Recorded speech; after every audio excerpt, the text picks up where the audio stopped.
নেতারা মসজিদ মাদ্রাসায় মাথা মারছে কি গো ভুল বলা তারা রুজি রুটি কারবার ব্যবসা বাণিজ্য লোকের খাবে দেশি করে চলবে এই নিয়ে ভাববে তা না ছেড়ে ছেড়ে মসজিদ করে ভাঙবো ভেঙে আদানি আমার কবরস্থানে দাঁড়িয়ে খানকার ভিআইপি জায়গা কি করে দখল করে আদানি আম্বানিকে দেবো এই নিয়ে যদি কেন্দ্র সরকার ভাবে তাহলে এটা জুলুম করছে না জুলুম করেন তাহলে আমাদের ভাবতে হবে এই জুলুমগুলো রুখতে হবে।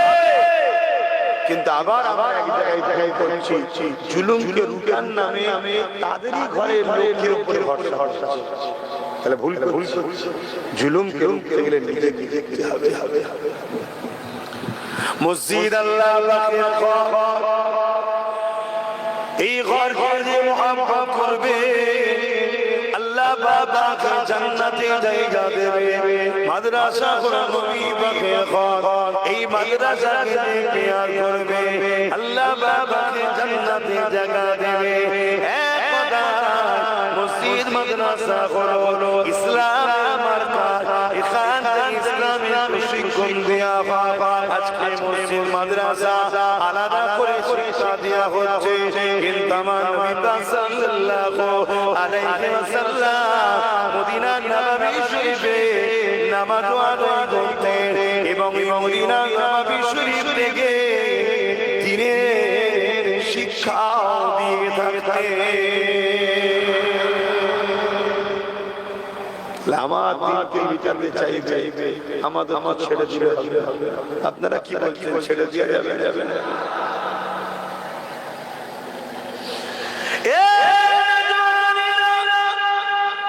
তবে নতুন নয়, যুগ যুগ ধরে চলে আসে আল্লাহ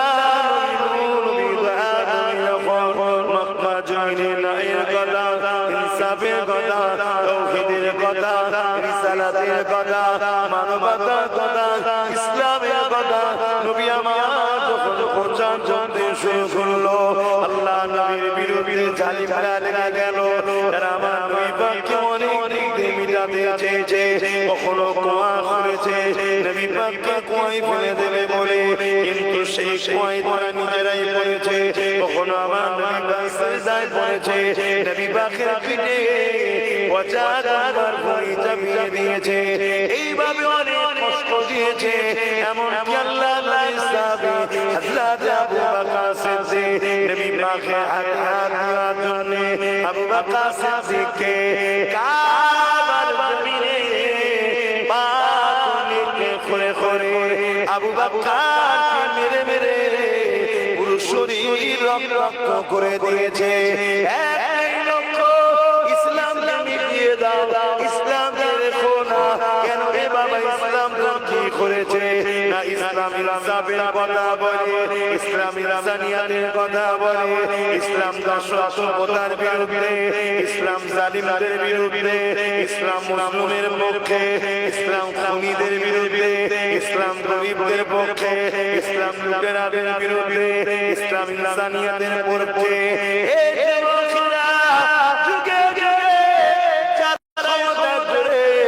মানুষকে লুকেছে, যারা ক্ষমতা জোরে মানুষের প্রভু হতে চেয়েছে, যারা ক্ষমতা জোরে মানুষকে ভোগ করেছে, মানুষকে চিরদাসী বানাতে চেয়েছে, তাদের সামনে ইসলামী হলো সব থেকে বড় বাধা।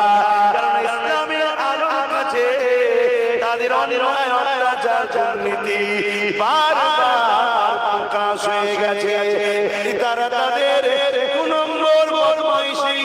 দোকানের খোঁজকে টিকিয়ে রাখা খানে ইসলামের বিরুদ্ধে বারবার লেগেছে। কিন্তু খুশি আনন্দের বিষয় এটা, হয়তো আমার ভাই বোনের অনেকের জীবন গেছে, কিন্তু ইসলামের বিরুদ্ধে যারা লেগেছে আল্লাহ তাদের লিখিয়ে দিয়েছে।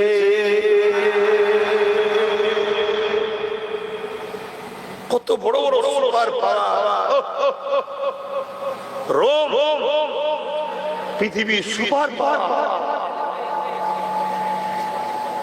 শুনছেন?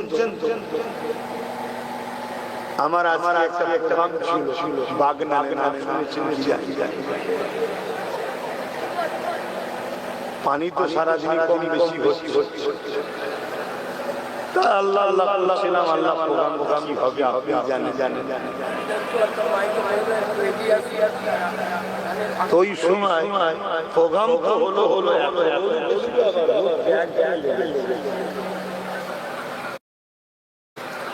আর আমার ঠান্ডা গরম যদি হয় তাহলে আমার একভাবে রোগ যাই হোক কথা আবার হচ্ছে তারপর আমি বলবো আপনারা মাইকের আওয়াজ শুনছো নাকি আপনাদের শোনার আমি ইসলামের পক্ষে বলছি না বিপক্ষে বলছি ইসলামের পক্ষে বলতে গিয়ে যদি আপনার বিরুদ্ধে হয়ে যায় আমার ঝগড়া করবে ইসলামের পক্ষে বলতে গিয়ে যদি আপনার আমার বিরুদ্ধে হয়ে যায় আপনি আমার ঝগড়া করবে ইসলামের পক্ষে বলতে গিয়ে যদি আপনার দুনিয়ার নেতা লিডার বক্তা মুনি সাহেবের বিরুদ্ধে হয়ে যায় আপনার উচিত হবে তাদের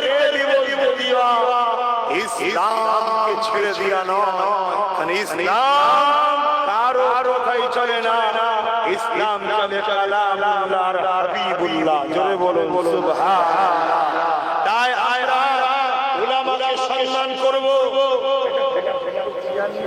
সে গদি দাও হাত রাখা প্লাস্টিকের চেয়ার রাখবে এই গদি এ তো এমনি সব সময় ফোন পাচ্ছে আবার এর ঢুকে গিয়ে আরাম ভেতরে ঢুকে কিন্তু আরো হ্যাঁ এত করে বলি প্রত্যেকটা জলসায় প্রচার কেন যে ছেলে বোঝে না কেউ কষ্ট করছে দেখছেন না ঢুকিয়ে হ্যাঁ ওই আছে কিন্তু মুরব্বি বুঝতে আপনার চলেন আপনি আমার ঠিক আছে হ্যাঁ উনাকে মানুষ বলিতে বলছে কারণ কথা বুঝে আমাকে দরুদ শরীফ আল্লাহ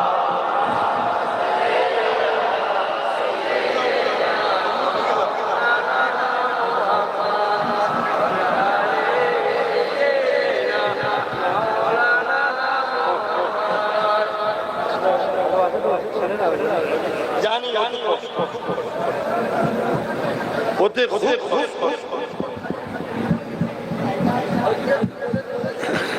আমি চেয়ারে বসি আমি বেশিক্ষণ পা মুড়ে রাখি এই যখনই মুড়ে রাখবো ওই জন্য আমি চেয়ারে বসি নাই নিচুই বসে সব থেকে নাই যা লাফালাফি করি আমি কখন চেয়ার পড়ে যায় আর চেয়ার পড়ে গেলে কেউ না খুশি হোক একদল লোক খুশি হবে নাকি যারা সব শুয়ে আছে আমার দিকে কখন ভয় কথা বুঝা তো যা একটু চেপে আসতে ওখানে জাম হয়ে গেছে লোক জায়গা পেয়েছে একটু চেপে আসতে হবে ভালোবাসে চেপে আসে দরুদ শরীফ সাল্লি আলা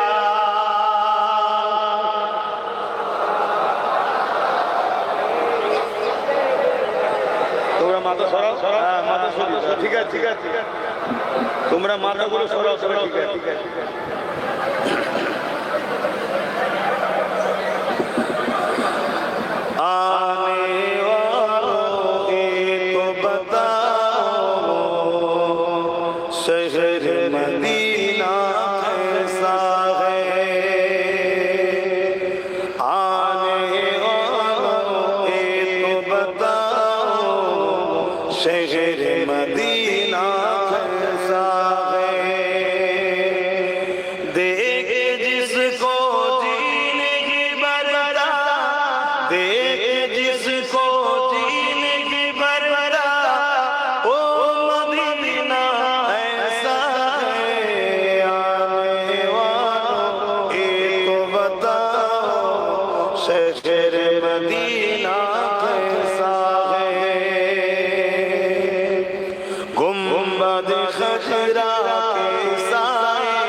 बैठ के तुम तो आए हो उस साए रब के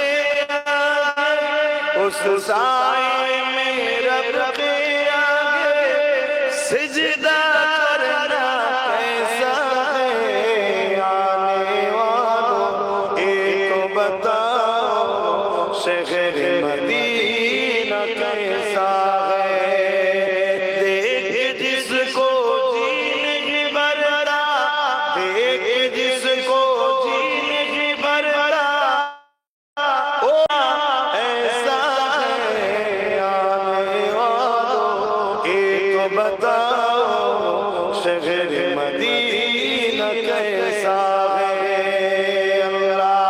अल्लाहुम्मा सल्ली अला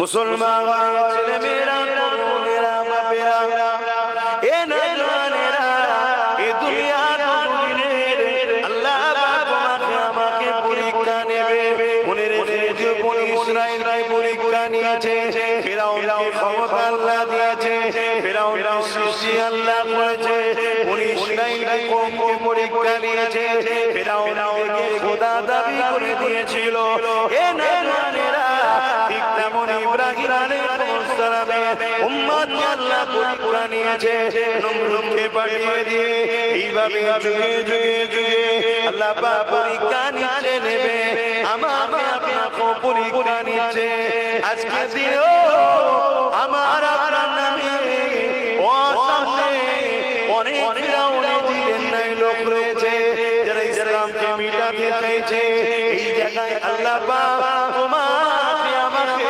পরীক্ষা নিচ্ছে এই জায়গায় তোমাকে আমাকে শক্ত হয়ে আল্লাহ ও নবীর মুহাব্বত ভালোবাসা জান মাল কুরবান করে দিতে হবে এ নওজওয়ানেরা মনে রাখবেন ইসলাম মিটাতে যুগে চেয়েছে কিন্তু ইসলামকে কখনো মিটাতে পারেনি যেখানে ইসলামের বিরোধী হয়েছে ওই জায়গাতে ইসলাম কমা তো দূরের কথা ইসলামের মাননেওয়ালা আরো বেশি বেড়ে গেছে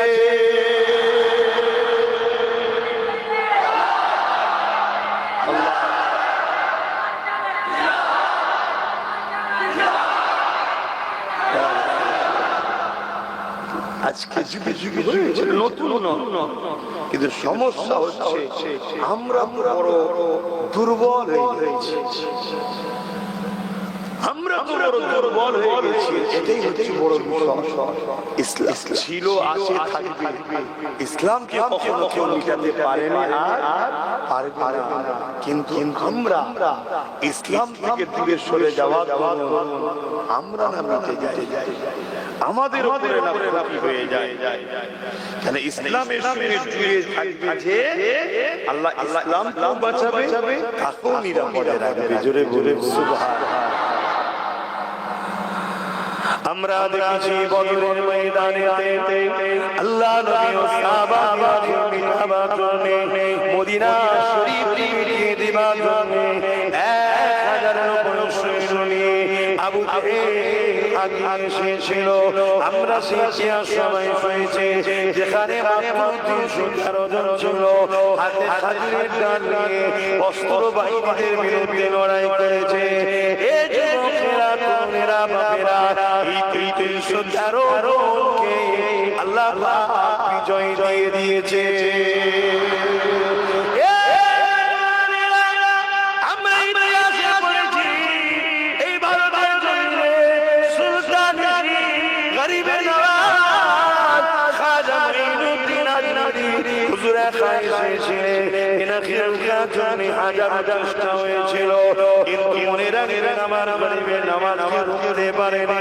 কিন্তু গরিবের নওয়াজ হিন্দুস্তানের জমিনে এসে 90 লক্ষ মানুষকে ঈমানের নূরে কালেমা পড়িয়ে ইনসাফ ইনসানিয়ত মানবতা শান্তির রাস্তা দেখিয়েছে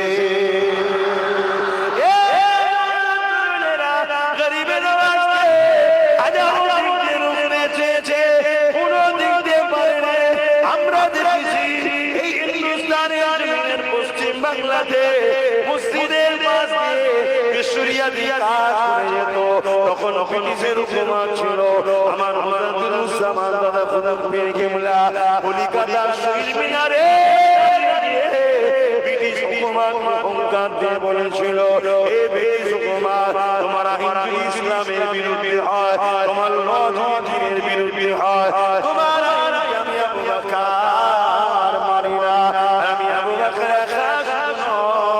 লক্ষ লক্ষ আবু বকর জীবন দিয়ে দেবে কোরআন সুন্নাহর বিরুদ্ধে কোন আইন মানবে না এই হুকুমের সাথে সাথে বড়লা সমাজ নিয়ে সে আইনকে প্রত্যাখ্যান করতে বাধ্য হয়েছে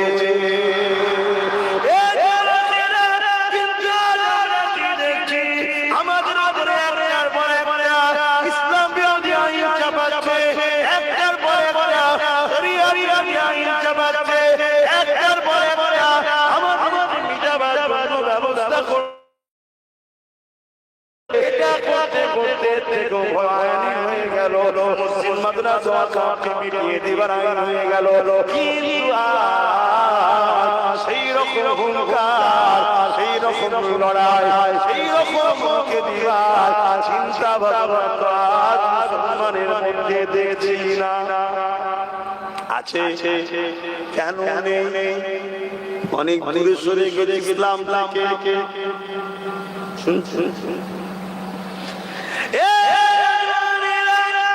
মসজিদ আছে ভারতের জমিনে বাংলার জমিনে মসজিদ আছে থাকবে কোন মা আমার সন্তান জন্ম দিতে পারে না হিন্দুস্তানে হিন্দুস্তানে আছে এই হিন্দুস্তানে আল্লাহু আকবার থাকবে আশহাদু আন্না মুহাম্মাদুর রাসূলুল্লাহ থাকবে হিন্দুস্তানের ভাষা করিবে নামাজ যতদিন আছে ততদিন মসজিদ থাকবে মাদ্রাসা থাকবে কবরস্থান থাকবে মুসলমান থাকবে এই যুবকেরা কিন্তু তোমার আমাকে আল্লাহ কিয়ামতের দিনে তুমি জিজ্ঞাসা করবে ওরে আমার বান্দারে দুনিয়া নেতানির জন্য লড়াই করলে দুনিয়া নেতানির জন্য বোম মারলে অস্ত্র বার করলে দুনিয়া নেতানির জন্য নিজের কওমকে খুন করলে দুনিয়া নেতানির জন্য নিজের জাতির নামে মিথ্যা কেস দিয়ে দুনিয়া নেতানির জন্য আমার পীর যারা কাউকে বাদ দিলি না সবাইকে গালিগালাজ করলি সবাইকে ধমকি দিলি সবাইকে চমকে দিলি আজ বল আমার ঘরের জন্য কি করলে আমার দিনের জন্য কি করলে এই যুবকেরা তরুণেরা বাপেরা আপনাদেরকে জানিয়ে দিয়ে যায় আল্লাহ বাদশা ছেড়ে দেয় রে প্রশ্ন সম্মুখীন হতে হবে এই জায়গায় আমাকে তোমাকে মনে রাখতে হবে যাই না কেন আল্লাহর বিরুদ্ধে না চলে যায় দিনের বিরুদ্ধে যেন না চলে যায় এটাকে আমাকে মাথায় রাখতে হবে কারণ এত সহজে ভারতে আসেনি গো ইসলাম এত সহজে বাংলায় আসেনি গো ইসলাম এত সহজে তোমার বাবা মেদিনীপুরে আসেনি গো আর পয়সা আছে মসজিদ বানিয়ে দিলে আর পয়সা আছে হজ করে দিলে আর পয়সা আছে তুমি মাদ্রাসা তৈরি করে দিলে কিন্তু মনে রেখে এই জমিনের উপরে আল্লাহকে ভুলে গিয়ে আমিরা ফাসাদ করে গিয়েছিল এই জমিনে মা বাবার কোনো মর্যাদা সম্মান ছিল না এই জমিনে দিনের নবী ইসলামের কথা মানুষ ভুলে গিয়েছিল ইব্রাহিম নবী ইসলামের কথা মানুষ ভুলে গিয়েছিল ঈসা নবী ইসলামের কথা আল্লাহ নবী এসে আবার মানুষকে একাবেলা ছিনালে নায়ের পক্ষে আনলে মানবতার পক্ষে আনলে এতিমের পক্ষে আনলে বিধবার পক্ষে আনলে মা বাবাকে সম্মান দিয়ে শিখালে হাত থেকে তোমার গ্রামে এই দাঁড়িয়ে মসজিদ এসেছে হাজারো মা তোমার গ্রামে ইসলাম এসেছে হাজারো বোনেরা বিধবা হওয়ার পর তোমার আমার গ্রামে ইসলাম এসেছে হাজারো লাখো বাচ্চা এতিম হওয়ার পর এই যুবকেরা আজ ইসলামে দুশ্মনদের পিছনে তুমি আমি দাঁড়িয়ে খুঁজছি আমার মাতা আমার দিদি আমার মাতা আমার মাতা মনে রেখো তুমি আমার পিছনে ছুটছো যে তোমার দিনের ক্ষতি করছে তুমি দুশ্মনী করছো তোমার মা কিন্তু হবে না আল্লাহ ফেরাউনকেও ছাড় দিয়ে দিয়েছিল, ছেড়ে কিন্তু দেয়নি। নমরুদকেও ছাড় দিয়েছিল, ছেড়ে কিন্তু দেয়নি। এজিদকেও ছাড় দিয়েছিল, ছেড়ে কিন্তু দেয়নি। কুসকেও ছাড় দিয়েছিল, ছেড়ে কিন্তু দেয়নি। চিঙ্গিস খানকেও ছাড় দিয়েছিল, ছেড়ে কিন্তু দেয়নি। মনে রাখবে আর তারা ক্ষমতার জন্য আমার দ্বীনের বিরোধী করছে, আল্লাহ এদেরকেও ছাড় দিচ্ছে, ছেড়ে দেয়নি। আর আমরা যারা মুসলমান ছেড়ে এদের ঘুরে ঘুরে এদেরকে শক্তিশালী করছো, আল্লাহ তোমাদেরকেও ছাড় দিচ্ছে, ছেড়ে দেয়নি। আল্লাহ পাক রহমত একদিন করবে।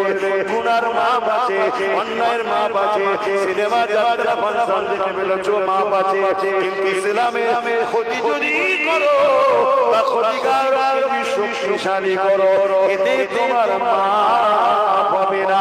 এই বলে দিয়ে যা আসো নিজেদের পায়ে দাঁড়াও, আল্লাহ দ্বীনের দুশমনদের মোকাবেলা সংগঠিত হও। আরো জোরে বলুন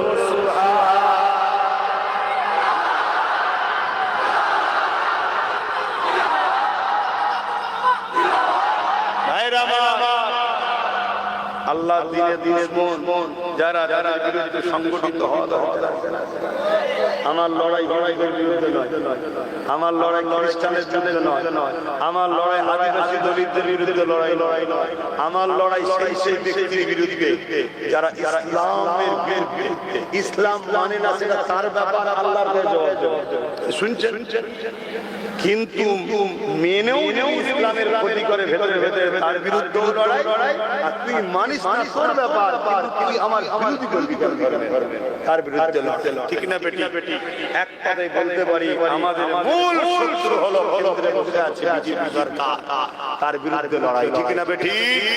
অতএব এই লড়াই যারা আমাদের পাশে থাকবে তারা আমাদের বন্ধু, আর যারা আমাদের পাশে না থেকে বলবে দিল্লি চলে যাও, তারা আমাদের এটাও কিন্তু মাথায় রাখা, তারাও কথা মাথায় এসেছে। লড়াই আমাদের করতে হবে, এটা আল্লাহ পরীক্ষা হচ্ছে। তুমি ছুটছো, মানা করবো না, তুমি কাগজ ঠিক করে নাই, আরো 10 বছর বেঁচে যাবে। আল্লাহ যখন তোমার জানটা কবজ করবে, ঈমানটা ঠিক না, ওই ব্যক্তির ঈমান থাকতে পারে না যে ইসলামের দুশমন হয়। সে মুসলিম ঘরে জন্মতে পারে, নিজের আর ইসলামের ক্ষতি এক। ইসলামের যে ক্ষতি করে সে ইসলাম থেকে বেরিয়ে কথা বুঝে আসছে। তাহলে আজ যারা মাদ্রাসাকে মিটাতে চাইছে, এদের বিরুদ্ধে লড়াই হয়ে গেছে, এদের বিরুদ্ধে আলোচনা বন্ধ হয়ে গেছে। আর চর্চা নাই। আমার তো মনে হয় এই এসআর পিছনে ওয়াকাফকে ভুলাবার একটা পরিকল্পনা থাকতে পারে।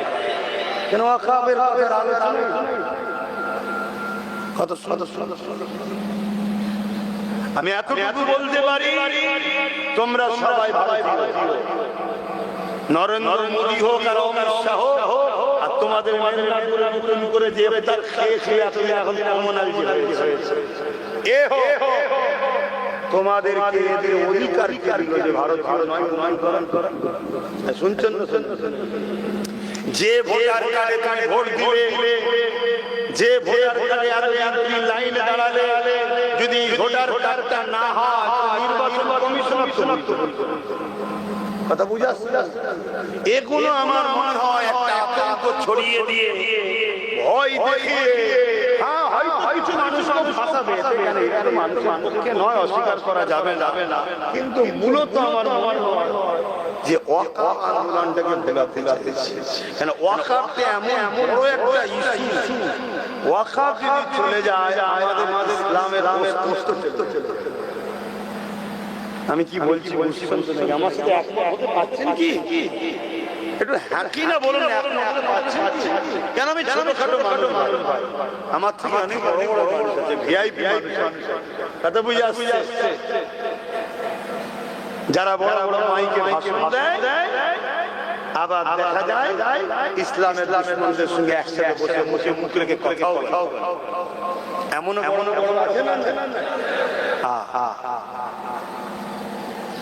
घर में आग लगी है घर की चारा, घर में आग लगी है घर की चारा। যে বাতি ছিল ওই বাতি ঘরে আগুন ধরে গেছে। তা আমাদের ঘরে ঘরে অতএব সেই মুনাফিক ছিল, আর মুনাফিক ছিল বড় কঠিন ব্যাপার। কেননা মুনাফিকদের চিনতে বড় বড় কষ্ট। আমি দুটো ব্যক্তির নাম বলছি, একজনের নাম আব্দুল ইববা আর একজনের নাম আবু বকর সিদ্দিক।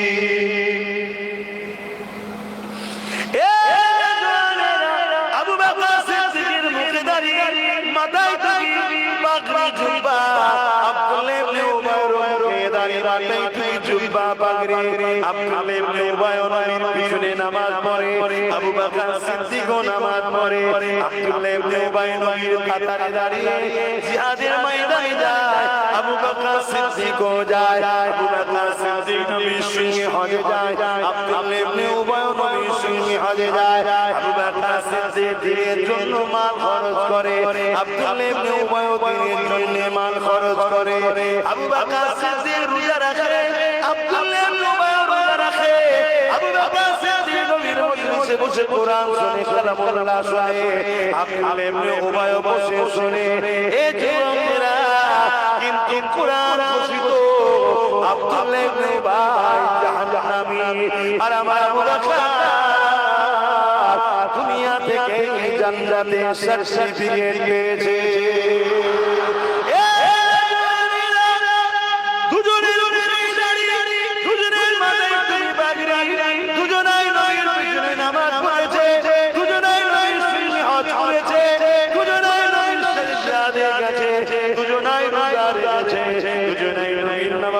বসে নবীর আলোচনা শুনেছে, একজন জান্নাতে যাচ্ছে আর আরেকজন জান্নাতে সার্টিফিকেট দুনিয়া থেকে পাচ্ছে। এর কারণ আবু বকর সিদ্দিক বলতে লাগলো, এ দুনিয়ার মানুষরা আব্দুল ইববা আছে, আমি আবু বকর তাই আছে, ওর নামাজ আছে আমারও আছে, ওর দাড়ি আছে আমারও আছে, ওর জুব্বা পাগড়ি আমারও আছে, ও হজ করেছে আমিও করেছি, ও নবীর হাতে আছে আমিও দিয়েছি, ও নবীর সাথে যায় আমিও যাই, ও এমন করে রোজা রাখে আমিও রাখি। কিন্তু ওর মধ্যে যা আমার মধ্যে তাই আছে, কিন্তু আমার মধ্যে যা আছে ওর মধ্যে তাই না। হে আবু বকর, কি আপনার মধ্যে আছে ওর মধ্যে না? হযরত আবু বকর বলে, আমার মধ্যে আল্লাহ প্রেম ও নবীর প্রেম আদর অন্তরে রয়েছে, যেটা ওর মধ্যে না। এই জন্য আমি জান্নাতি। মনে রাখবেন না আয়েশা সিদ্দিকা রাদিয়াল্লাহু তাআলা আনহা হুজুরের বাজারে সব থেকে ব্যবসা বেশি করেছিল, তার নাম আব্দুল্লাহ ইবনে উবাই। এই মুনাফিক হওয়ার জন্য জাহান্নামী, আর আবু বকর সিদ্দিক দিল থেকে আল্লাহ নবীকে মেনে নেওয়ার জান্নাতি। এরকম মুনাফিক আমাদের মধ্যে আছে না? অনেক নমুনা আছে, তার মধ্যে ছোট্ট নমুনা বলবো। দুনিয়ায় আল্লাহ থেকে পাওয়ার দিয়েছে, সে দুনিয়ার বেঈমান নেতার জন্য লড়াই করে, কেস কামারি করে, আর যখন হাট করার মাতাল পায়ে পায়ে ফুটা বললো ইসলামে নাকি করা পাপ, তার বিরুদ্ধে মামলা করে না। এই রকম মুসলমান যদি থাকে জানতে হবে এই হলো মুনাফিক। এই কথা দুনিয়ায় কেউ যদি তার নেতার বিরুদ্ধে কথা বলে, তার বিরুদ্ধে মামলা করে তাকে ছেড়ে দেয়। আর যখন কেউ বললো কোরআন শেষ হয়ে যাবে, আমার উন্নতি শেষ হবে না, অথচ তারাতে পাওয়ার আছে, পাওয়ার প্রয়োগ করছে না, জানতে হবে হলো মাথায় থাকে বা এরকম কেউ কথা বলে ছেড়ে আসতে পারে না, তারা কি এই সমাজ ভরে ভরে এরা শুধুমাত্র মুসলমান সেজে আছে আমাদের কন্ট্রোল করার জন্য। এরা কবে ইসলাম ছেড়ে বেরিয়ে চলে গেছে, আর তাদের খপ্পরে পড়ে আমাদের ছেলেদের চাকরি কর্ম উপরন্তু আমারিতে ভর্তি। কথা বুঝা আর এত বিপদে পড়ে গেছি আমরা, আজকে আমার দিনের উপর আঘাত হচ্ছে, আমরা উঠে দাঁড়াবার মতো ক্ষমতা পাচ্ছি না। কেন ডায়েও কেউ নেই, বায়েও কেউ নেই, সামনেও কেউ নাই, পিছনে কেউ নাই, সব আমাদের এগো কথা খারাপ আমাদের জজ আছে, IAS বলেন আছে।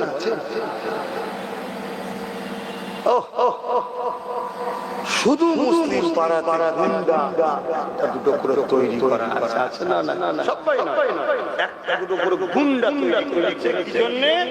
মুসলমান যখন তার কওমের জন্য, জাতির জন্য বা হকের জন্য কথা বলবে, গুন্ডা দিয়ে মুসলমানকে কন্ট্রোল করে। এরকম গুন্ডা পাড়ায় তৈরি হয়েছে না? একটাও মুসলমানকে আইএস করবে চিন্তা করেনি, জজ চিন্তা করেনি, WBCS করবে চিন্তা করেনি। আজ আমাদের ভাবতে হবে, আমাদের বাচ্চাগুলোকে বাঁচাতে গেলে এদেরকে ডাক্তার, উকিল, জজ, ডিএম, ব্যারিস্টার, IAS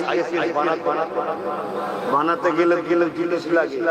এক পড়াবার জন্য অর্থ, উপযুক্ত জায়গা, দ্বিতীয় পড়ার পরও মুসলমান থেকে নাসিককে যেন নামটা না বাদ চলে যায়, তাহলে সেই জায়গা তো আমাদের লোক থাকা দরকার আছে।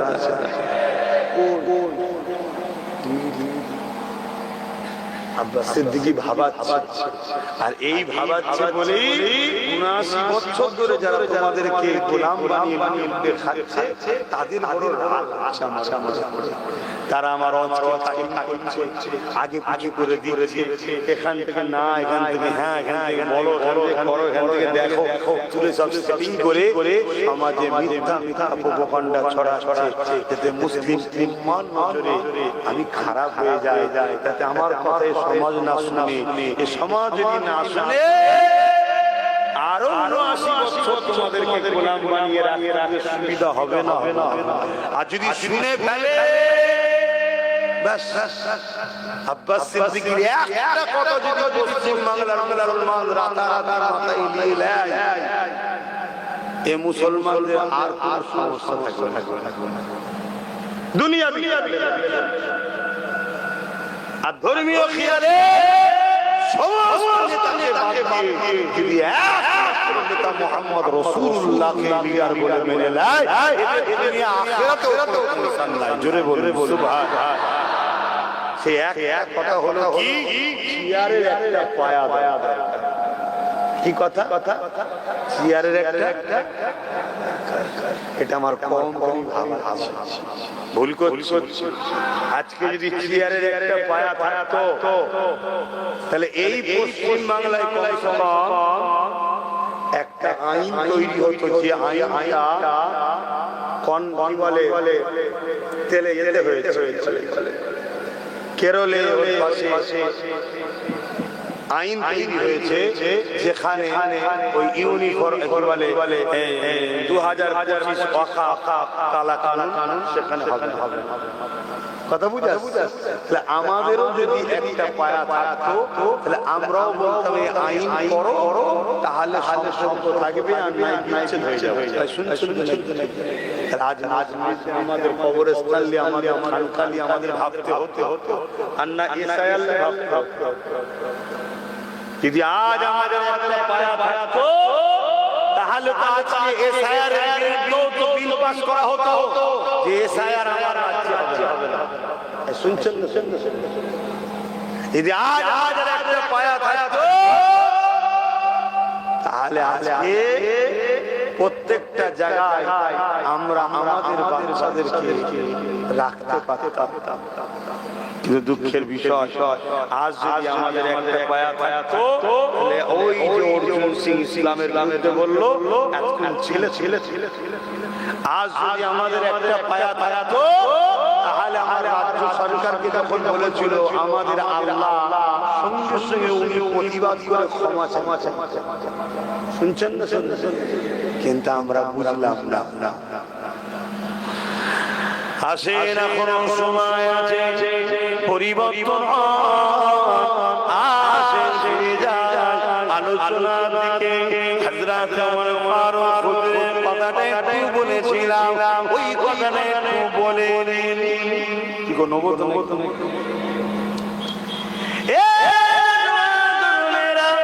হযরত ওমর ফারুক এক মদিনা নববী শরীফে বসে রয়েছে এমন সময় একজন এসে হযরত ওমর ফারুককে আমিরুল মুমিনিন খলিফা মুসলিমিন বলে যখন সম্বোধন করে ডাক দিলেন হযরত ওমর ফারুক বলতে লেগেছে হে আমার নবী সাহাবারা হে আমার ভাইরা শুনে রেখে দাও আমি ওমর যেটা দেখতে লেগেছো এটা মনে কোনো কৃতিত্ব নয় আমি যখন ছোট ছিলাম এমন করে আমার আব্বা দুটো দুম্বা আমাকে দিত চড়াবার জন্য ঘুরে বেড়াতাম আমি একসাথে দুটো দুম্বাকে এক জায়গায় ধরে রাখতে পারতাম না দুটো বকরি দুটো পশুকে এক জায়গায় রাখতে পারতাম না আর আজ আমার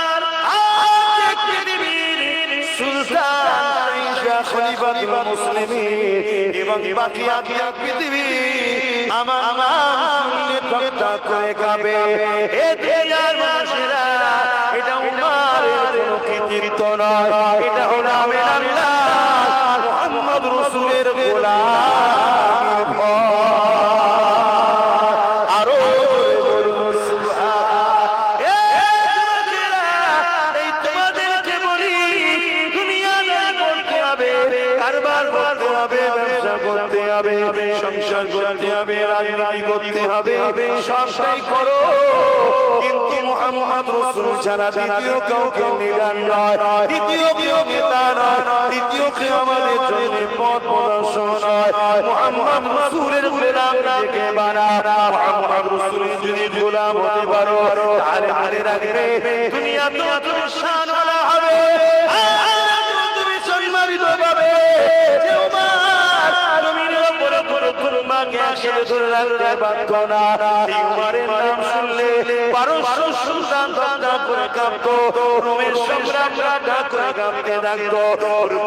শাসকরা ভয় ভাবত আজ আমার বাবাকে আলোচনা করলে পুরো পৃথিবী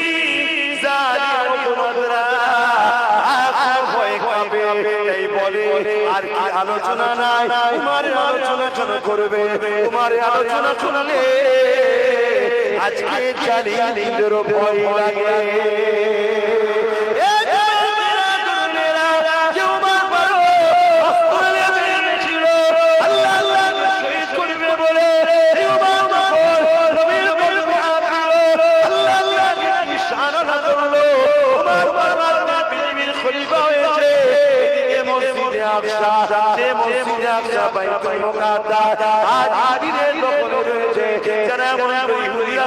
করতে চাইছে ওই মসজিদে আকসার অনেক বড় ইতিহাস রয়েছে হযরত ওমর ফারুক সৈন্য পাঠিয়ে দিল যাও আল্লাহর ঘরকে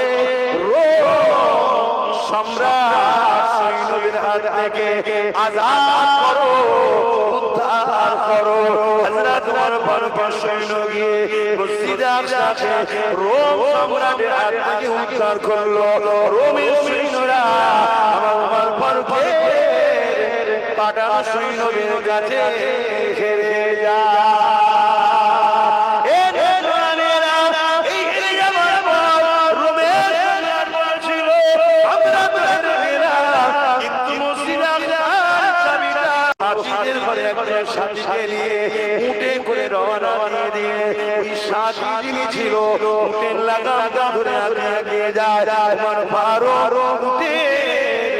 পিঠে বসে যেতে লেগেছে ওমর ফারুকের নজর পড়ে যায় ওই সাথী খাদেমের দিকে, তার শরীরটা খেয়ে গেছে। ওমর ফারুক বললেন, ভাই দাঁড়াও, উটটা দাঁড় করানো হলো। ওমর ফারুক দাঁড়িয়ে নেমে গেল। নেমে যাওয়ার পরই যিনি উটকে ধরে নিয়ে যাচ্ছিল ইনাকে বলল, এবারে আপনি উটের পিঠে ওঠেন। শুনছেন? এরকম নেতা পৃথিবীতে আছে, এরকম নেতা আমার ভারতবর্ষে কখনো পেয়েছে? কথা কিছু বুঝতে পারছেন? ইনসাফ দেখুন। হযরত ওমর ফারুক হুজুর কি বললেন? সাথী বলছে, হুজুর আপনি অর্ধেক পৃথিবীর খলিফা, আপনি যাবেন কিছুই নেবে আর আমি উপরে, একই কথা। ওমর ফারুক বললেন, আল্লাহ যদি কিয়ামতের দিন আমাকে ধরে, ওমর তোমাকে আমি খলিফা করেছি, একটা অসহায় মানুষের কষ্ট দেখো তোমার মনে হলো না? আমি তো খলিফা করতে পারতাম। অতএব তুমি ওঠো। সেই ভাই মাইলেন নবীর সাহাবী, সেই ওমর ফারুক হুজুরের সফর সাথী, তিনি উঠলেন। ওমর ফারুক উটের লাগাম ধরে বলো, এই ইনসাফ, এই ইনসানিয়ত, এই মানবতা ওমর ফারুক শিখেছে কাছে। জোরে বলে, আজ ৭৯ বছর ধরে দেশ চলছে, ভারতবর্ষ স্বাধীনতার পর কোনদিন দেশের মুসলমান হয়নি, কোনদিন রাজ্যের সিএম মুসলমান হয়নি। এরপরও যদি অমুসলিমরা গরিব থাকে, অসহায় থাকে, মুসলমানরা দোষী না, কিন্তু বারবার মুসলমানকে টার্গেট করা হচ্ছে। তাই আমি সর্বধর্মের মানুষকে বলবো, বিষয়টা ভাবার জন্য অনুরোধ করবো, ভাবুন। একজন ইমানদার মুসলমান যদি কখনো শাসকের আসনে বসে, তার আন্ডারে মুসলিম অমুসলিম সবাই সমানভাবে নিরাপদ পাবে। জোরে বলে সুবহানাল্লাহ। ইসলাম দিয়েছে কোন মুসলিম যদি শাসক হয়, সে যদি অমুসলিমের উপরে জুলুম করে, ওই শাসক জাহান্নামে যাবে। শুনছেন? ওই পথটা তুমি যখন বসেছো, তোমার কাছে সবাই সমান। কিন্তু আজকে আমি ভাবা অমুসলিম ভাইদের অনুরোধ করবো যে ৭৯ বছর দেশ স্বাধীন হয়ে গেল, দেশের প্রাইম মিনিস্টার কখনো মুসলমান হয়নি, রাজ্যের সিএমও কখনো মুসলমান। এত গরিব মুসলিমরা কেন? এত নদীর ধারে ঘর ভাঙচুর হচ্ছে, এর কারণ মুসলমানরা ছেড়ে যেতে পারে? তাহলে স্বাধীনতার আগে ইতিহাস শোনানো হয় যে মোগলরা এই করেছে, বাবররা এই করেছে, ওদের সঙ্গে আমাদের যায় আসে মুসলমান আমাদের তো দিচ্ছে তো। একটু ভাবার বিষয় যে কতটা ইতিহাস সত্য। কিন্তু এতটুকু জানি, তখন দেশে সোনার কয়েন ছিল, আর এখন ২ টাকা। একটু হাত ভাষা হচ্ছে না, ওদের হাতে ছেড়ে চলে যাচ্ছে। ভুল বলছি? তখন সোনার টাকা চলতো দেশে। সোনা কোথায় যাচ্ছে? বলেছিল আমেরিকার ১ টাকা আমার দেশের ১ টাকা আমেরিকার ১ টাকা সমান হয়ে যাবে। হয়েছে? হ্যাঁ, উপরন্তু কি হয়েছে? ৮০ টাকাতে আমেরিকার ১ টাকা কিনতে হতো। দেশ উন্নতির দিকে না ধ্বংসের দিকে। কিন্তু কিছু লোক লাড্ডু খাওয়াচ্ছে, এসআইআর হবে। আমার রাজ্যে লাড্ডু খাওয়াচ্ছে, এসআইআর হবে। লাড্ডু যে কোথাতে বেরোবে বুঝতে পারবে ২ দিন পরে না।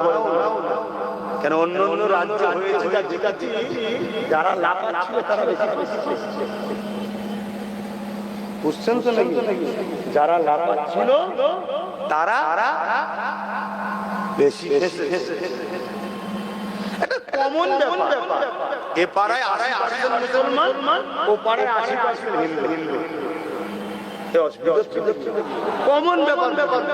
এপারে 80% মুসলমান, ওপারে 80% হিন্দু। এখন যদি বলা হয় 20% মুসলমানকে যে তুমি এপাড়ায় আসবে না ওপাড়ায় থাকবে, ও তো বলবে না ভাই ওপাড়ায় যাই, ওপাড়ায় ঈদগাহ আছে, ওপাড়ায় মসজিদ আছে, ওপাড়ায় যখন বিয়ে শাদী হবে সবাই নিজের ধর্ম করি। আর এপাড়ার যদি 20% হিন্দুকে বলা হয় ভাই তুমি ওপাড়ায় যাবে না এপাড়ায় থাকবে, ভাই ওপাড়ায় গেলে সুবিধা হয়, আমি আমার ধর্ম মন্দির যা ওপাড়ায় আসলে থাকবে, মিলটা ভালো হবে।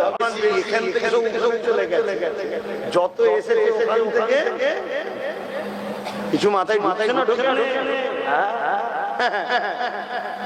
এবারে জোর জবরদস্তি কিছু আমাদেরকে টার্গেট করবে, আমরাও ছেড়ে দেবে। তার জন্য সিস্টেম আছে, সিস্টেমে লড়াই হবে।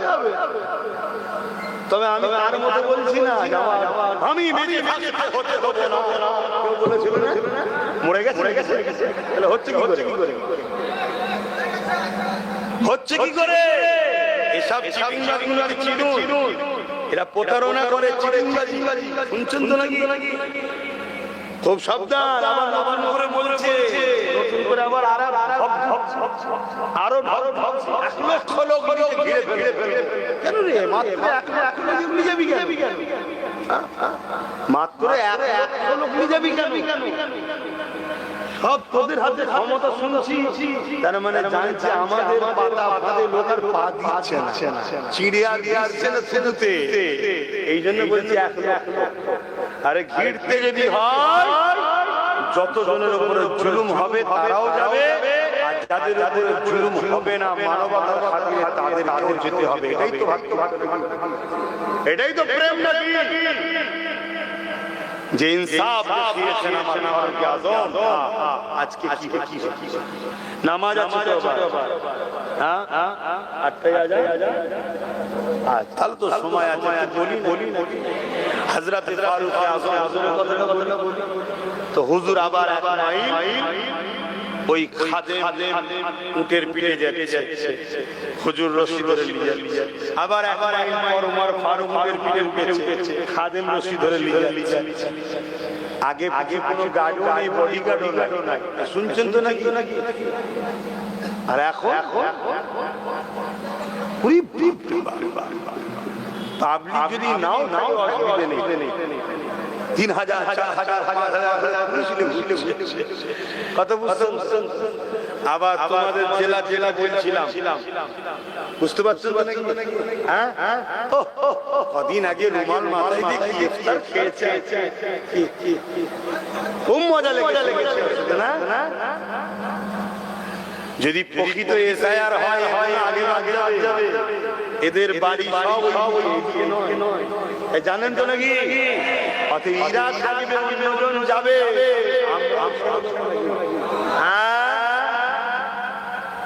এসআইআর যদি হয়, যদি হয় আলাদা কথা।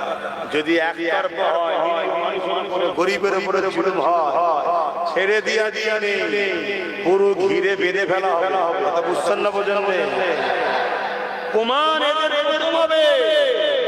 ওই যে বেশি লাফাচ্ছিল ও তো আগে যাওয়া দরকার, ওখানে যাবেন। হ্যাঁ, আমার হচ্ছে নাকি? পাগলামি ধরে শুধু হুঁকর পানিয়া লাগা কথা বুঝে আসছে। শুধু আমার এরকম বাকি সব তুমি কি ভাব এসসিরা তোমাদের দিকে চাই যে ভাই আমরা আছি, কথা বুঝে আসছে না? কিন্তু দুঃখের বিষয় আমরা যদি হাজারে বিক্রি হয়ে যাই তো ভাইয়েরা আমার, এই যে পাশের উড়িষ্যা, পূর্ব মাদারীপুরের ছেলেরা সব উড়িষ্যাতে কাজ করে, তাই তো নাকি? উড়িষ্যাতে কি মার কিছুদিন আগে বাঙালিতে ঘরে কি মেরেছে না?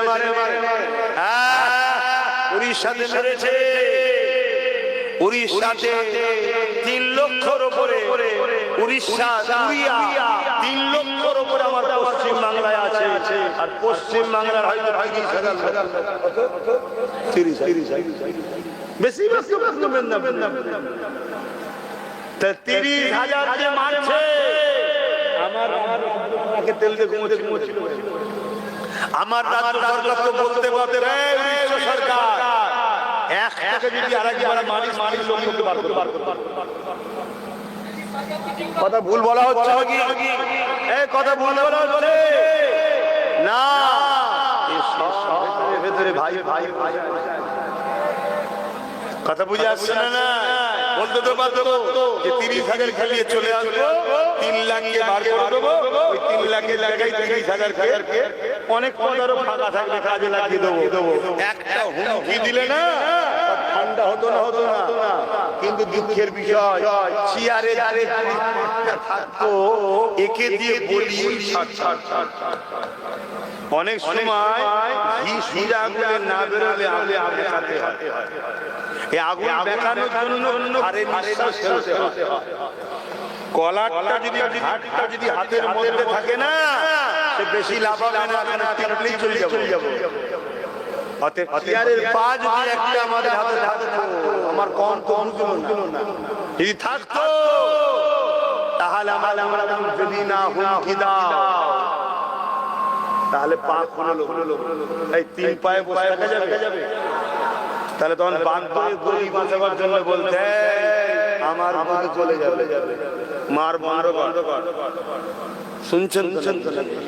আমরা ওইটার বিশ্বাসী নয় যে এখানে যেতে পারবে না, হলো খেলতে পারবে না, বিশ্বাসী নয়, যেতেই পারি। কিন্তু কেউ পাগলামি করে, তার সাথে সেরকম ব্যবহারের দরকার আছে না? হাওড়া ব্রিজের পাগল হয়েছে, হাওড়া ব্রিজ সবাই মিলে বুঝাচ্ছে পড়ে যাবি রে, নাম রে, হ্যাঁ রে, জাল আর একটা পাগল পাল্টে যাচ্ছে। দেখছে ব্রিজের একজন গুরুদেব বসে আছে, ব্লেড বার করে ব্রিজটা কেটে দেবো, দেখবি অমনি চচ্চর নিয়ে বলছে। তো ও যেমন লাইন হয় না, ও মারছে দিলে সব ঠান্ডা। এই কথা কোনো মাঝে বুঝতে হচ্ছে নাকি? মানুষ প্রেম ইসলাম না, মানুষকে প্রেম করা ইসলাম না। আমার ভাইয়েরা মার খাবে অন্য জায়গায়, সেই ভাইদের পক্ষে দাঁড়ানো ইসলাম না। সেটা ইসলামের তাই কথা বুঝে আসছে না? কিন্তু মার তো হবে, নিজেরা ভুল নিজেরা করবে। আসেন তোমার এইভাবে অল্টারনেট করতে যেতে যাকে কিসরা কাইসার রুম সব থর করে কাটতে জানলাম। কোন দেশের রাজা যদি জুলুম করত, ওমর একটা পাঠিয়ে দিয়ে বলতো ওমর কি আসবে, চিঠি ধরে থর করে সেই দেশের রাজা ওমরের নাম শুনে জোরে বলে সুবহান। হায় রে মুসলমান, আমরা ঈমান হারিয়ে ফেললাম, ঈমান হারিয়ে ফেললাম। আজ আমাদেরকে দূরের কথা, আমাদেরকে মিটিয়ে দিবার ঈমান ঠিক করো, ঈমান ঠিক করো যুবক, আল্লাহ ও রাসূলের পথে আসো, নবী সুন্নতে জীবন করো, নবী সুন্নতে কারবার ব্যবসা বাণিজ্য সংসার চালাও, নবী যেভাবে করেছো ওইভাবে করো, তোমাকে কেউ মিটাতে পারবে না। আমার ভাই রে, তওবা করো। এই দুনিয়ার লোভ লালসা, এই দুনিয়ার দুনিয়া সিনেমা, এই দুনিয়ার খেল তামাশা তোমাকে আল্লাহ ও রাসূলের থেকে সরিয়ে দিয়েছে, তোমার হুঁশ নাই। অথচ উমর আরো একদিন এক রাস্তা দিয়ে যাচ্ছে, এক বুড়ি মহিলাকে দেখে তাকে প্রশ্ন করছে, মা তোমার চোখে পানি হয়েছে মা? তখন ওই মহিলা বলছে, তুমি যাও, আমার সম্মান তুমি জেনে কি করবে, যাও। হযরত ওমর ফারুক বলছে, মা যদি ইজাজত দেন ভেতরে আসে। মহিলা বারবার বলতে ইজাজত দিল, মহিলা মা হযরত ওমর ফারুক ভেতরে হাত দেখতে রাজা ইজাজতের অপেক্ষায় রয়েছে। আর আজকে কি হয়, মুসলমানের ঘরে ছেলা করছে, রাত্রে যাত্রার বাড়ি ঢুকে যে মানুষ খুন করে দিচ্ছে, মেরে দিচ্ছে, এরা মুসলমান, এরা মুসলিম, মুনাফিক। এদের জন্য টিভিতে মিডিয়াতে আমার চাচা তোমার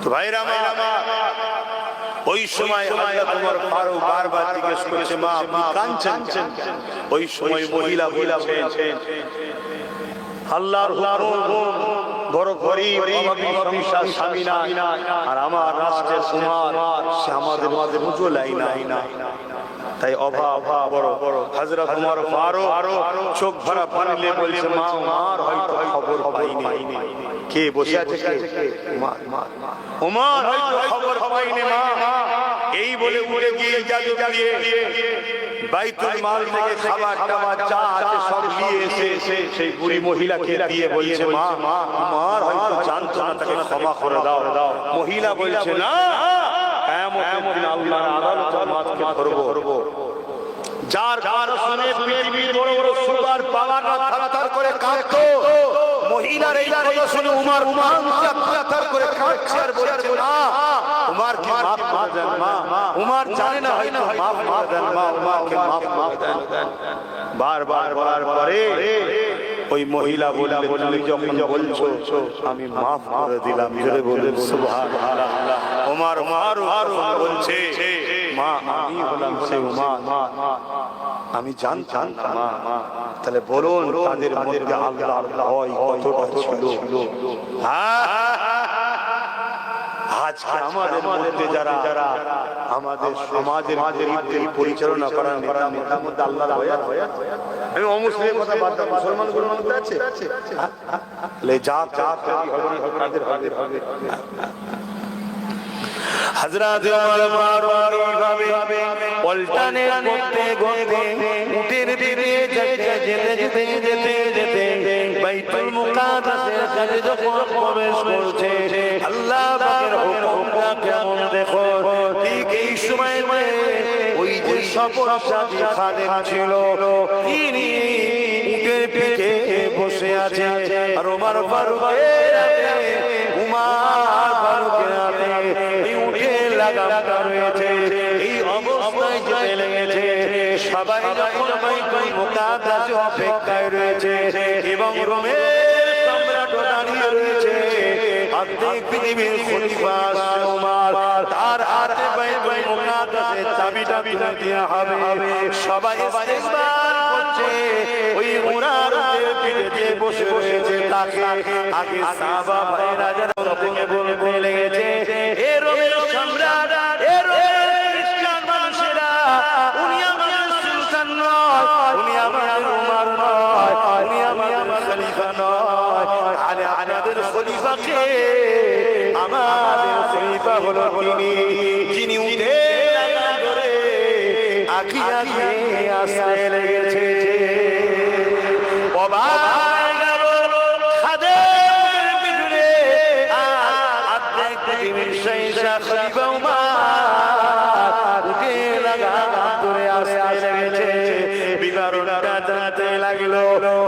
বলতে লেগেছে আমাদের উম্মাহ আল্লাহ নবীর সুন্নাহ অনুযায়ী জীবন কাটায় আমাদের উম্মাহ রাসূলুল্লাহর আদর্শে জীবন কাটায় আমাদের উম্মাহ কখনো তিনি খলিফা বলে নিজের পাওয়ার প্রকাশ করে না তিনি নিজেকে কখনো অহংকারী মনে করে না তিনি সবাইকে সমান নজরে দেখে এতটা পথ আমি আসবো এতে উমর এটা মেনে নিতে পারেনি কারণ আল্লাহ সৃষ্টিকে যে ভালোবাসে আল্লাহ তার উপরে দয়া করে এই জন্য এক মিটার উমর চলেছে আর আমি রাসূলের আগে আছি আর মিটার আমি চলেছি উমর রাসূলের আগে আছে এই কথাটা শোনার সাথে সাথে বাইতুল মুকাদ্দাসের ওখানে যত খ্রিস্টান দাঁড়িয়ে ছিল সবাই বলে উঠল এত সারে ওই নেতাকে আমরা নিজেদেরকে ধন্য মনে করব আমরা কথা দিচ্ছি উমরের বিরুদ্ধে আমরা থাকতে চাই আরো জোরে বলুন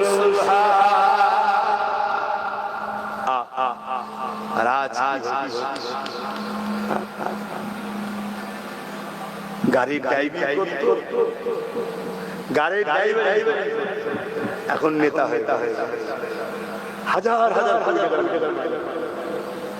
ভ্যান চালাতো, শুধু ছোটখাটো নেতা, দুতলা বাড়ি, গাড়ি। শুনছেন তো নাকি? ছোটবেলায় শুনতাম নাকি জাদু ছড়ি নাকি বুললে নাকি শোনা হয়ে যায়। এদের ছড়ি আছে, এরাই ভালো কথা শুনতে। এটা নাই না অন্যায়, এই অন্যায়কে সাপোর্ট করা ইসলামে হারাম। শুনছেন তো নাকি? আর হযরত ওমর ফারুক ঈদের দিনে খুতবা দিতে, ঈদের দিনে খুতবা দিতে উঠেছে।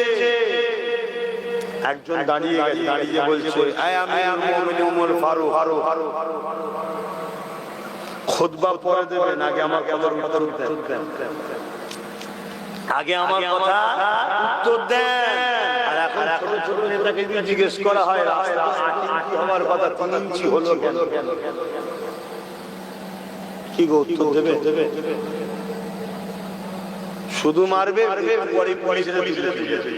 মারও খেতে হবে। আর ওমর ফারুক অর্ধেক পৃথিবী চালাচ্ছে, আবার মসজিদে ইমামতিও করছে। জোরে বলুন সুবহানাল্লাহ। আর আমাদের ইমামরা কি করে? মসজিদ চালায় আর মুরগি জবাই করে। এটা কি ইমামের দোষ না আমাদের দোষ? আমরা ইমামকে ওই রকম বানিয়েছি। মানে ইমাম যদি এর বাইরে যেতে চায়, আমরাই বলি থাকার মন নেই নাকি? তাহলে তবলা বুঝাও, যাও। কি বলে না? কে বলে? ও মোড়ল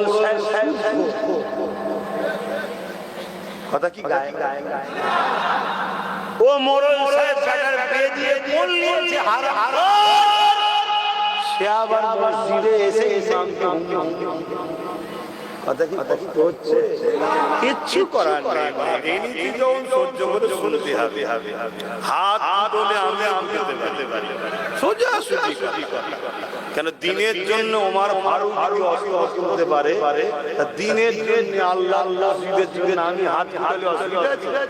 এই পীরের ছেলে ওরকম পিসেব হওয়া যাওয়া ভালো, যে গদি ছেড়ে নামতে পারছে না, মসজিদ বাঁচাবার জন্য, মাদ্রাসা বাঁচাবার জন্য যে গদি ছেড়ে নামতে পারছে না, ও পীরের মরে যাওয়া। ওমর ফারুকের মতো মানুষ লড়াই তুমি বলি সব ঝামেলা আমরা হুজুর মানুষ করলে হয়? ভণ্ড কে বলে? কথা শুনছেন? আবার ওই সাহেব যখন নিজের ভাইয়ের সাথে জমির মাপ একটু যদি গন্ডগোল হয়ে যায়, ওর মূর্তি আলাদা।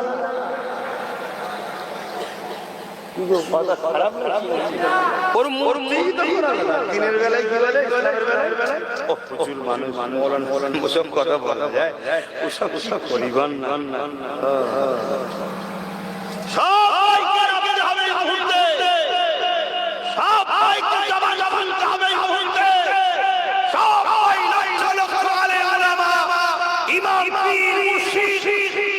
আমি নেমে যায়, ওয়াকাফ বাঁচাও, যে আমাদের ওয়াকাফের বন্ধু সামনে ওয়াকাফ বাঁচাতে গিয়ে যে রাজনৈতিক দলের নেতারা আমাদের পাশে আসবে, আমরা তার বন্ধু হব। যে আমাদের পাশে আসবে না, সে আমাদের শত্রু হবে। এই আওয়াজে সব আমি সব পীরজাদা মাওলানা ইমামের নাবাদ দরকার আছে না?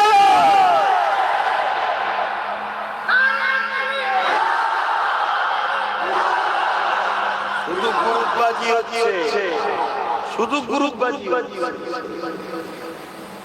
যখন রাজ্য সরকার দিঘাতে প্রসাদ পাঠাচ্ছিল রেশনের মাধ্যমে, এই প্রসাদ খাওয়া যাবে হিন্দু ভাইদের জন্য, তাদের ভাষা, তাদের ভক্তি, আমি ওর পক্ষেও যাচ্ছি না, আলোচনা সমালোচনায় যাচ্ছে। আমার অমুসলিম ভাইদের কথা বলেন, তাদের কাছে তাদের ধর্মের মধ্যে নিষেধ খাসির উপর আমার জানা নাই, সব বলা আমার ধর্মে প্রসাদ খাওয়া হালাল। এই বিষয়ে কোন ইমাম বলি সাহেব পীরজাদা সাহেব কথা বলেছে? আর আমি বলি টিএমসি কে ভোট দিয়া হারাম হারাম খুলেছেন না? কেন খুললি? কেন খুললি? তোরা যদি ওই বিষয়ে বলবি এখানেও বললে জানতাম যে ওটা সব জায়গায় নাক গলায়। তুই শিরকের বেলায় নাক গলালি আর আমার বেলায় নাক গলালি কেন? তোরা কি ভাড়া টিয়া তোকে ভাড়া রেখে? কিন্তু আমি তো তার আগে আরো সরকার যে মসজিদ মাদ্রাসা কবরস্থান ইদারা খানকাকে মেটাচ্ছে এর বিরুদ্ধে হাত লড়লো না, মুখ দিয়ে প্রতিবাদও করলো না, অন্তরে ঘৃণা করলো না, উপরন্ত বিজেপিকে ভোট দিল। সেই মুসলমান ইসলামের দুশমনকে সাপোর্ট করলো না? যে ইসলামের দুশমনকে সাপোর্ট করে তার ঈমান থাকবে? এইটা আমি প্রথম বলি, এই কথাটা ছড়াই না, এটা কেটে বাদ দিয়েছি। শুনছেন তো নাকি? কেন মুসলমানের কাছে গিয়ে বলে আপনি বলে না? আর যদি এইটা ছড়িয়ে দেয় তাহলে প্রমাণ করতে পারবে না। ওই জন্য এইটাকে কেটে বাদ দিয়েছি। তারপরে কি খাচ্ছে? তারপরে আমি বলেছি ওই মসজিদ বিজেপি ভাঙতে আসবে, আমি রুখবো।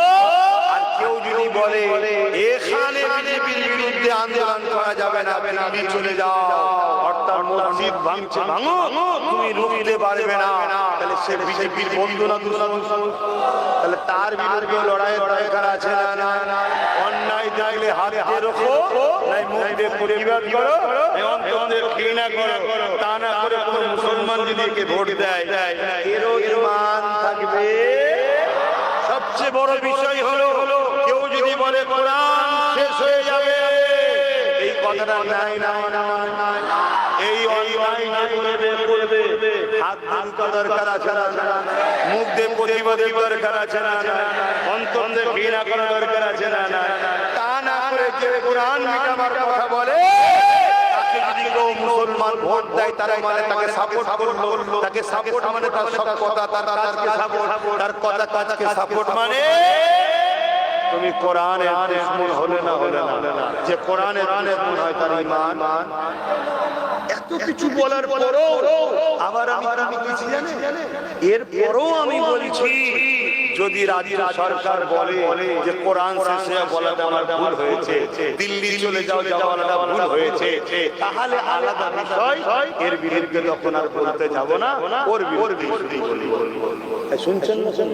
সব বাদ দিয়ে শুধু ছেড়ে দেখো আব্বাস সিদ্দিকী বলছে টিএমসি কে ভোট দিয়ে হারাম, তার মানে বিজেপিকে সুবিধা করছে। শুনছেন তো নাকি? আমি এত বুঝি আল্লাহর গাছের পাতা লড়ে, দেশের প্রধানমন্ত্রী কি হবে আল্লাহর বিনা হুকুমে হয়? রাজ্যের সিএম কি হবে আল্লাহর বিনা হুকুমে হয়? আল্লাহ তো হুকুমে অবশ্যই হয়, কিন্তু এতটুকু বুঝি আল্লাহকে আমায় জানাতে হবে যে আমি অন্যায়ের বিরুদ্ধে ন্যায়ের খেয়ে তাতে আমার দ্বারা কি হলো না হলো পরের কথা। কেন আব্বাজান ইব্রাহিম আলাইহিস সালামকে যখন নমরুদ আগুনে ফেলেছিল, মন দিয়ে শোনেন, প্রায় বলেছি আল্লাহ ছোট মখলুক, একটা হলো গিরগিটি আর একটা নাম হলো আজনাই। গিরগিটি ফু দিচ্ছে যাতে আগুনটা ধরে। তাহলে ইব্রাহিমের কেনা গিরগিরি দিচ্ছে আগুন যাতে ধরে, ইব্রাহিমের পক্ষে না বিরুদ্ধে। আর আজনাই করে পানি নিয়ে এসে দিচ্ছে আগুন যাতে বন্ধ হয়। আজনাই ইব্রাহিমের পক্ষে না বিরুদ্ধে? একটা বিরাট গ্রামের মতো এলাকায় আগুন জ্বলছে, গিরগিরির কুয়েতে আগুন বাড়ারও ব্যাপার নেই, কমারও ব্যাপার নেই, কিন্তু ও বিরুদ্ধেটা প্রমাণ হলো। আজনাই ওই পানিতে আগুন নিবারও কারো ব্যাপার নেই, কিন্তু তারপর ইব্রাহিমের পক্ষে প্রমাণ হলো। এজন্য আল্লাহ ফয়সালা করে দিলেন গিরগিরিকে মারা যায় আর আজ নাই কেউ মারা না যায়। আজ আমরা কোটি কত মানুষ আমাদের লড়াইয়ে কি রেজাল্ট কি হবে ও আমার জানা দরকার নেই। আল্লাহ তোমার দিন মসজিদ মাদ্রাসার মিটাবার জন্য যে আইন করেছে তার বিরুদ্ধে লড়তে গেলে যে বলে তোর বড় দুশমন হব, আমরা তার বিরুদ্ধে, যে বলে কোরআন হয়ে যাবে আমরা তার বিরুদ্ধে। এটা আল্লাহকে দেখাবার জন্য আমাদের বিরোধী করা দরকার আছে না না? হাত শহীদান আছে না না? হাত মনে আছে? এবারে আমার ফায়সালা নেবেন, সেটা আল্লাহ ভালো জানে, চেষ্টা আমাদের ফায়সালা আমাদের কথা মাথায় বাবা খুব ঠান্ডা মাথায় বুঝার চেষ্টা করো, খুব ঠান্ডা মাথায় বুঝো আখেরি জামানা। তাই কত কথা বলে গেলাম, আপনাদের কষ্ট হলো। হযরত ওমর ফারুক ভাই দাঁড়িয়েছে, জিজ্ঞেস করছে ওমর সবাইকে তো কাপড় দিয়েছো বাইতুল মাল থেকে, সবার কাপড়ে একটা গোটা জামা হয়নি, কিন্তু আপনার গোটা জামা হলো কি করে? চিন্তা করছে, প্রশ্ন করছে, এখন পাবলিক কথা বলতে পারে। হযরত ওমর ফারুক বললেন এই প্রশ্নের জবাব আমার ছেলে দেবে। হযরত ওমর ফারুক সাহেব দাঁড়িয়ে গেলেন, বলছেন নবী সাহাবারা শোনো, গত বছর বাইতুল মাল থেকে সবাইকে কাপড় দেওয়া হয়েছিল, সবাই হাত দেওয়া হয়েছে, ওই কাপড়ও সবার গোটা জামা হয়নি। আমার আব্বার কাপড় হাফ, আমার হাফ, ওই আব্বার হাফ আমার হাফ দিয়ে গত বছর ঈদে আমি জামা পরেছিলাম, এবছর হাফ কাপড় দিয়েছে, আমারটা বাপকে দিয়েছি, দুজনের মিলিয়ে আমার বাপের গোটা জামা হয়েছে। জোরে বলেন সুবহানাল্লাহ। কথা বুঝছেন? আখেরি জামানা, একটু বুঝে বুঝে কাজ করবেন। আসেন সালাম দেবো ইয়া নবী,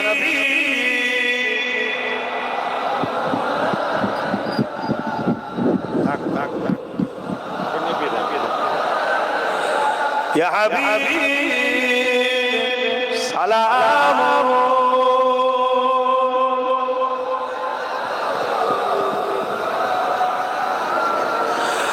কঠিন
সকলে বসে বসেন। বালাগানা বিকামালিহি, আমার আল্লাহ বাপ জানেরা আল্লাহর ঘরকে বাঁচাতে হবে না? বলবেন তো জান মাল দিয়ে বাঁচাতে হবে, তাই তো নাকি? এখন প্রথম মুহাম্মদের একটু দেখায়, তাই তো নাকি? এই আল্লাহর ঘরে ছেলেরা যারা যার খুশি একটু শরীক হয়।